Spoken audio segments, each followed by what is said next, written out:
You're the king and you're invited to come in. That was kind of dope. Beneath the sun.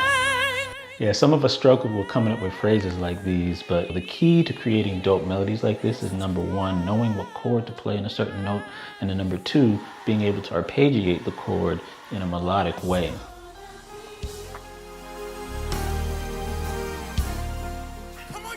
Okay, so let's look at what was played. Man, Faith City has been killing these arrangements. You guys go check out their videos.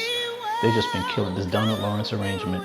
But in this video, we're looking at dope melodies, how to do it. Let's break down that phrase note for note, the one that we just heard. And I'm gonna break it down for you and we're gonna look at that. So let's see it. Invited to come in.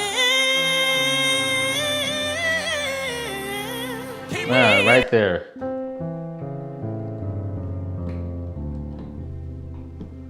All right, let me put some strings in this thing here.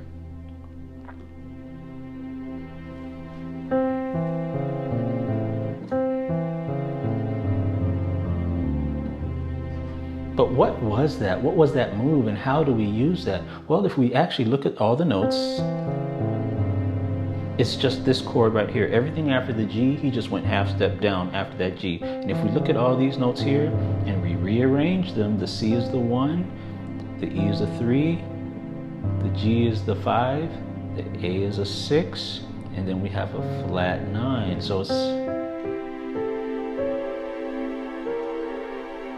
and there's an implied B flat in that chord as well. So really, I'm seeing it as a flat 9 chord, right? So this phrase here is really an arpeggiated chord. What we mean by arpeggiated chord is that we just take all the notes, okay? So here's a C7, here's a flat 9. I don't think the A probably isn't necessary. That's just an extra tension note. But when we're playing an arpeggiated chord, instead of just playing it as one chord, you break it up and you play it one note at a time. So top to bottom. If I added the A, but remember we can double up on notes. So I can have this C sharp down close to the C.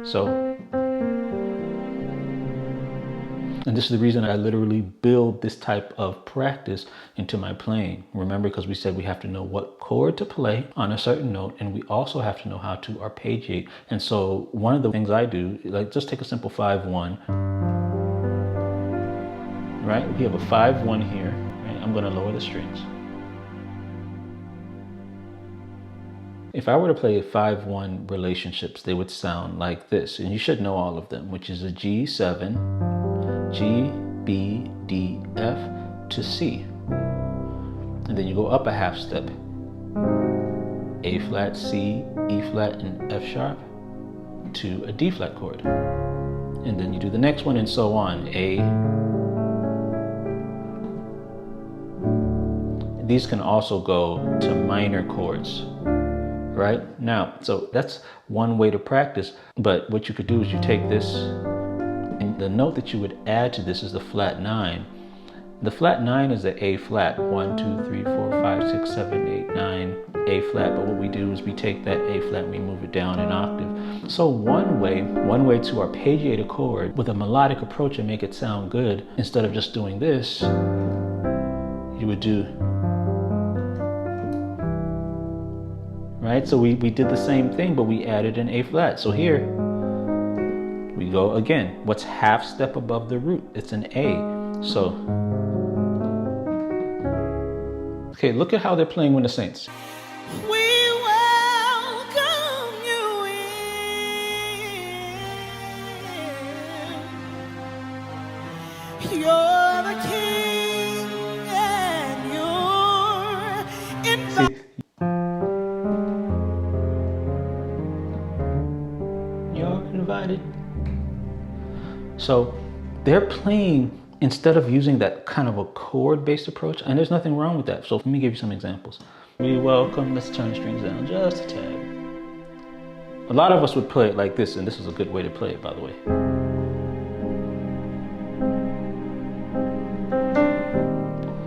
We welcome.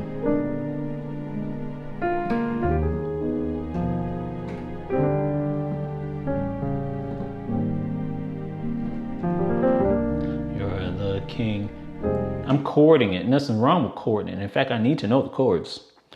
But in the melodic-based approach, I'm moving melodies around, and I have to know what chords to play in order to move those melodies. Let me give you one example.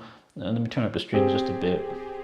So, we welcome you in. Watch this.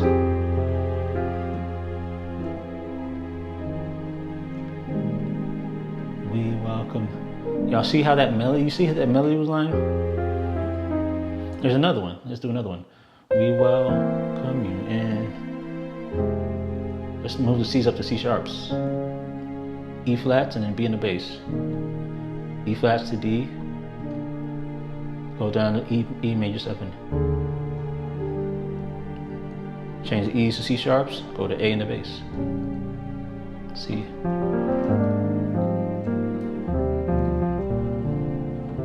All right, so I'm thinking in terms of melodies and being able to arpeggiate those chords. They use, remember the notes they used. Remember I said this, that you can see this as a flat 9. That's only because I want to arpeggiate this. But this same type of chord here could be used in I Shall Wear a Crown. Right, so let's use a melodic based.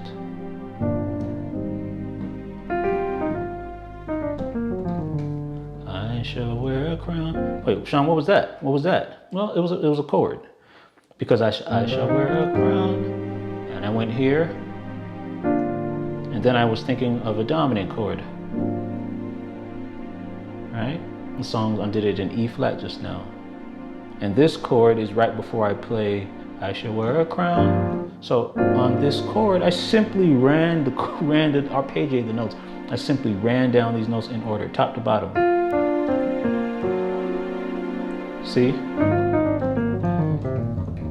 Right, so just ran the chord down, literally arpeggiated the chord. But let me go on, because there's a part, that's not the part I want to show. So I shall wear a crown. Now we have that part that they just did.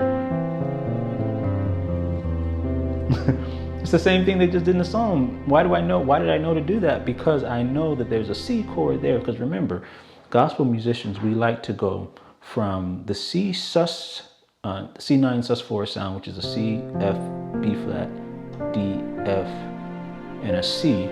And what we do is we take these Fs to E's, and we take the D to the C sharp.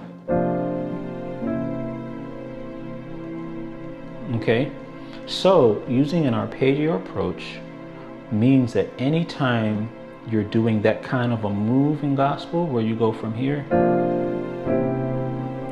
you can use the arpeggio. You can either do the one they did. What did they do again? Something like that. Or you can just run the chord down, right? Right? Just running the notes down. So instead of chording it, we're just playing the notes in the chord. Okay? So where was I at? I shall wear a crown. I shall wear a crown. And then that part here. So I shall wear a crown. I shall wear a crown.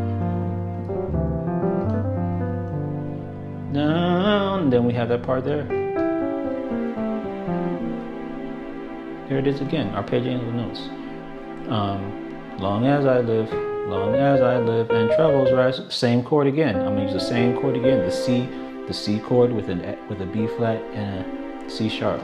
I'm doing the song in key D flat. Long as I live.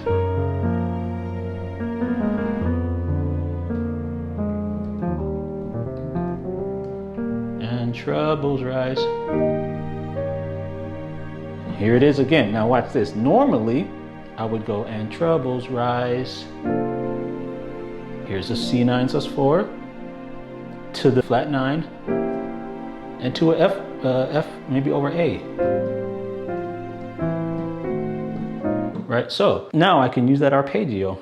Let's do this. Let's use the arpeggio, and I'm gonna, instead of playing this chord here and this chord, I'll do the we just figure something out and do the arpeggio instead of the chord. So we're replacing the chord with the arpeggio. So long as I live,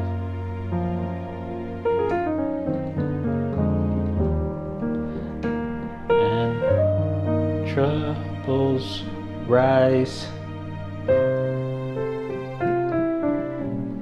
Ah, there it is.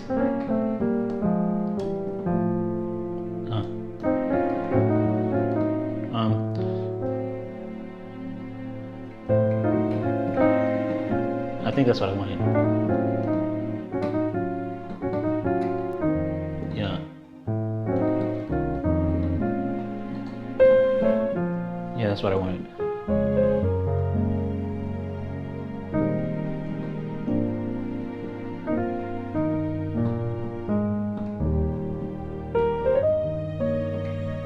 There it is. I wanted to see there. Yeah. That's what I wanted there. I don't know where I want to go.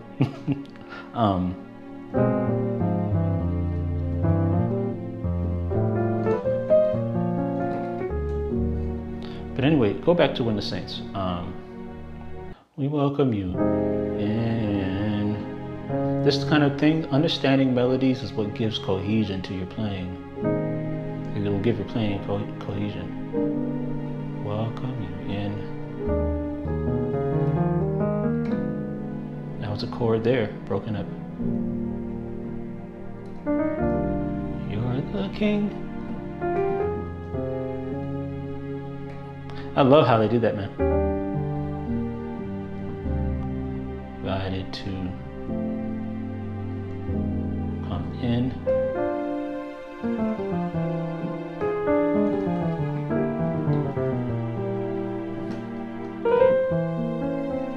Man, y'all need to check the email. I'm gonna discuss this weekend. I'm gonna go live, and I'm gonna discuss teaching about how to harmonize melodies. But the movements you hear, man, they're simple. They're actually quite simple. Because some of you guys keep trying to construct chords around melodies, and I know that's how to start, but sometimes you have to realize that the melody itself can be a chord, broken up, played one note at a time. And so I'm gonna go ahead and let you guys listen to the rest of this, and then we'll see you. If you're a part of the website, man, be here Sunday, because we're gonna have a training on this, and I may actually go live as well. So if you're on my email list, check that out. All right, see you guys later.